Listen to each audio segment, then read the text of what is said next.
وخلق الإنسان ضعيفا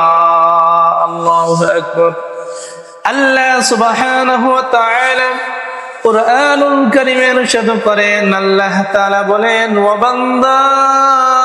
ওয়া গোলাম তুমি জানো না রে গোলাম আমি তোমাকে অতি দুর্বল করে সৃষ্টি করেছি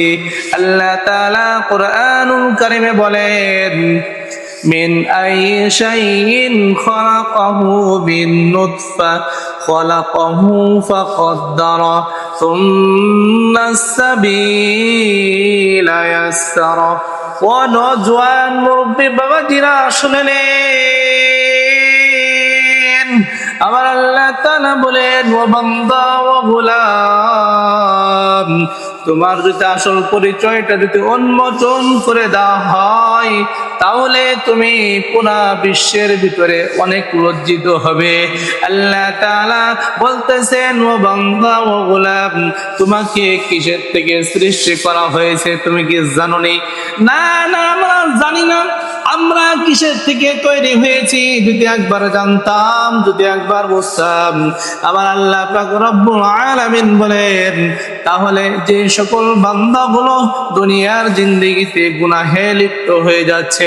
জর্জরিত হয়ে যাচ্ছে আমার রব্বে কারীমের সৃষ্টি করে শ্রেষ্ঠত্বের কথা যখন যে বান্দা যে গোলামগুলো শুনবে আল্লাহর ভয় যদি অন্তরে পতিত হয় অন্তরে লালন করার জন্য বান্দা তার আত্মসমর্পণ করবে আল্লাহ তাআলার নিকটে শুধু তাই নয় সে বান্দা বলে রহমানের বান্দার পরিচয় দিয়ে দিবে কথা বলেন ঠিক কিনা আল্লাহ পাক রব্বুল আলামিন কুরআনুল কারীমের ভিতরে বলেন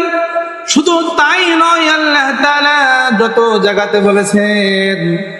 তোমাকে কিসের থেকে তৈরি করা হয়েছে এক ফোঁটা নাপাক তুচ্ছ পানির দানাতে তৈরি করা হয়েছে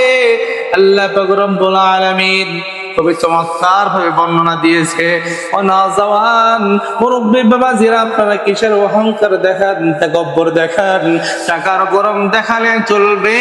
না ক্ষমতার গরম দেখালেও চলবে না আবার আল্লাহ তাআলা বলেন তোমার যদি পরিচয় তুমি যদি জেনে নাও তাহলে তুমি স্বাভাবিক মনটা তোমার খারাপ হয়ে যাবে এই জন্য রাসূলুল্লাহ নবী সাল্লাল্লাহু আলাইহি ওয়াসাল্লাম শিক্ষা দিল আমার সাহাবীরা যদি আল্লাহর হুকুম আদেশ যদি গ্রহণ করে নাও নির্দ্বিধায় যদি মানতে পারো আর যে আমলে সালেহ করতে পারো গুনাহের কাজ যদি ছেড়ে দাও আল্লাহ পাক রব্বুল আলামিন এত পরিমাণ দামি বানাইবে আল্লাহ তাআলা বলেন দুনিয়া থেকে ইন্তিকাল করার সাথে সাথে আপনার আমার জন্য জান্নাতের ঘরগুলো মুক্ত করে দেন বলেন সুবহানাল্লাহ।